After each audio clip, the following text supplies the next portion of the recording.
So hey guys, and welcome back to another episode of AMZ's Corner. How you all doing out there? So I've been working my butt off. I've been working my butt off every day at work, but here and there when I have a minute, and I've been staying late, been coming in early to get the RallyWagon up in the air.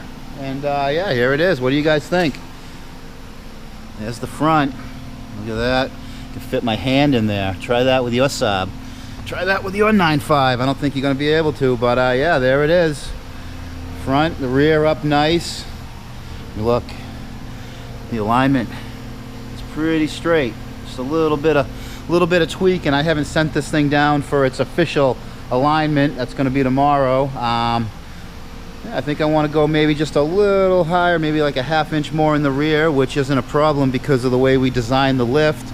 We'll get this thing up on the auto lift in a second, and I'll show you guys exactly what we ended up doing with everything. But yeah, there's the wheel well gap.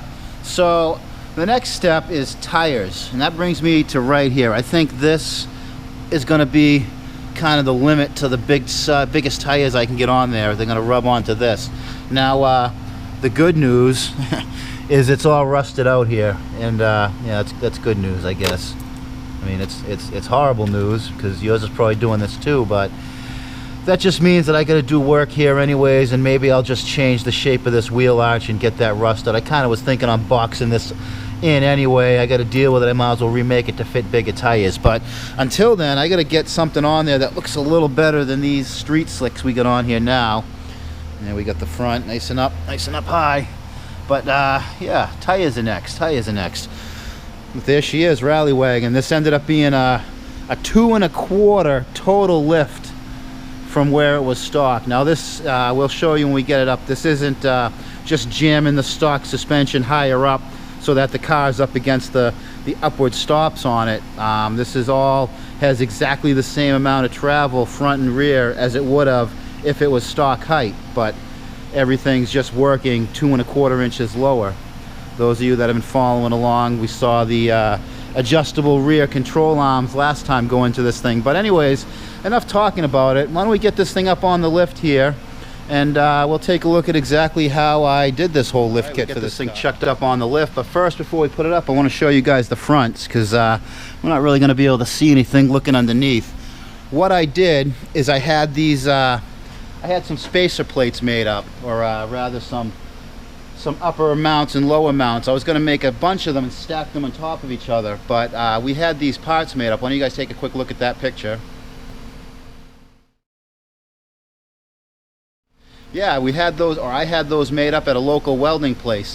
They cost quite a bit to have them made, though. They did a great job on them, so I'm not really that mad about the price. They quoted me kind of a lower price. It ended up being 150 bucks in the end to get those 4 pieces made, but they were perfect. They fit right on, so they were worth it for me not having to do them. But anyway, yeah, there they are installed, and what I did is I used some 3/16 wall tubing to make the actual spacers, and there you can see pretty much what I did. That would be the stock spacer, or the stock strut tower way down in. It would have bolted up, but those are 2 1/4 total lift in the front, and these aren't adjustable in any way in the front.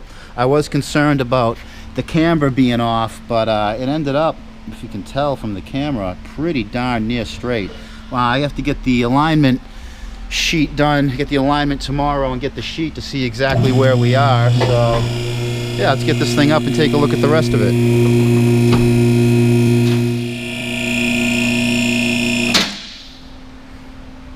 All right, we got her up in the air. First thing you're gonna notice is look at the droop. Look how far the wheels drop down compared to what they would on a stock one.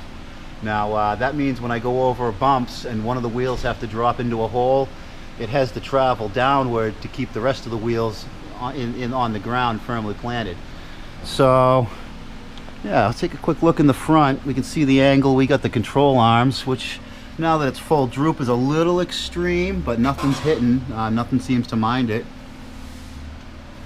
The side's looking pretty good. We got a little problem here we got to deal with, but stripped out drain plug hole. We're going to be doing a sump drop on this thing sometime in the near future, but anyway. And here's the rear. You guys saw these adjustable lower control arms going in last video. Well, now we got these struts made up. And these took a lot of, I had to really clean these things up. These ground control adjusters were really hammered off that Project Rice Bowl car. Musty One, you gave me the tip to heat these springs up to get them to fit inside the buckets there, and that worked out great. They might crack over here sometime in the future, but I still got the original suspension right here, and yeah, that's kind of what I did on the lower part. And then the upper part, let me bring you guys down a little bit.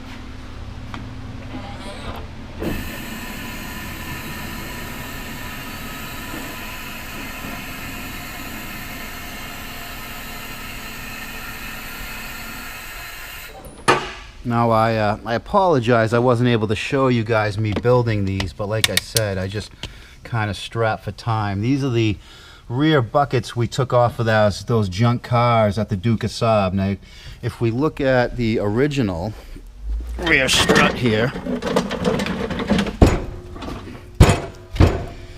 you see just where this upper mount is in relation to these mounts. So it's just a coincidence that right where these mounts connect with the rest of the body from here is 2 1/4 inches, and that's why we had my height, because I didn't think I'd be able to get these mounts any lower in. So all I did was cut them right there at the right at that height that I just discussed, cut them straight across, then welded this cup, pushed it down in and welded it up really well in there. So now the actual shock, instead of working way up in here, now works 2 1/4 inches lower to give me my 2 1/4 lift to match the front. And that's how we did that. The other side is pretty much exactly the same deal. One's a little prettier than the other. The second one is always prettier, but yeah, did those. These Saabs are really easy to bolt the rear suspension into these. You got 4 bolts on this side, 4 bolts on the other, 2 big bolts on the bottom, and these struts come right out. And then yeah, and that's pretty much the whole deal of it. Just some strut hats on the front, real easy to install. Some custom made factory parts in the rear, and I got 2 1/4 inches of lift.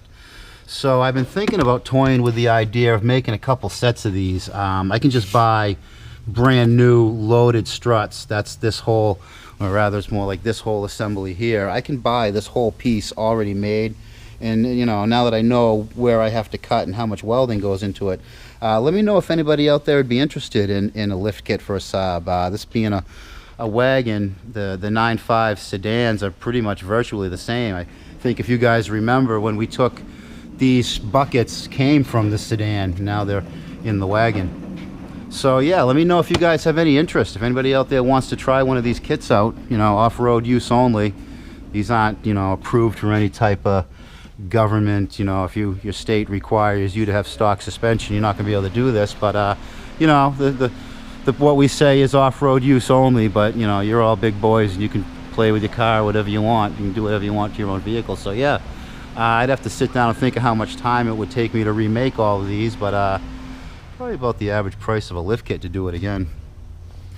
Well, anyways, guys, it's late in the afternoon. I want to get home, get some food into me. Looks like we're shutting down some lights and all that. Everyone else wants to get out of here too. So yeah, maybe this weekend we'll get this thing back out on those logging roads and see if we can climb that hill we couldn't climb last time.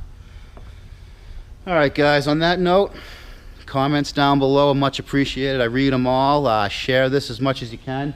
If you guys know of any Saab groups out there that would appreciate this that I haven't already you know, spammed up and put my own videos on there, I'd appreciate that too. So anyways, guys, and until next time, keep it out of the cabbage.